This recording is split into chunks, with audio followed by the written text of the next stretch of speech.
Hi friends, இதுதான் சப்பாத்தி களி பழம். பாருங்கள், இது வந்து 1 கிலோ பழம். இப்போ வந்து 1 கிலோ அரை கிலோ அதில் வந்து எவ்வளோ பழம் இருக்குன்னு சொல்லிட்டு கேட்குறீங்க. இது வந்து 1 கிலோ. இப்போ எத்தனை பழம் இருக்குன்னு பார்க்கலாமா? 2, 3, 4, 5,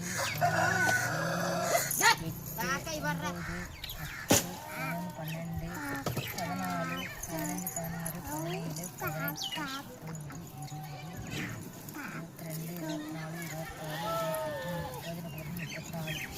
34 பழம் இருக்குங்க 1 கிலோவில். இதுவே அரை கிலோனா 15, 18 இந்த மாதிரி பழங்கள் இருக்குங்க. இது வந்து பெரிய பழம் சின்ன பழம் ரெண்டுமே கலந்துருக்கு.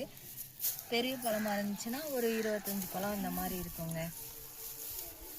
இந்த பழம் வந்து உங்களுக்கு வேணும்னா நாங்கள் வீடியோவில் நம்பர் கொடுத்துருக்கோம். அந்த நம்பருக்கு வந்து வாட்ஸ்அப் பண்ணி ஆர்டர் பண்ணிக்கோங்க.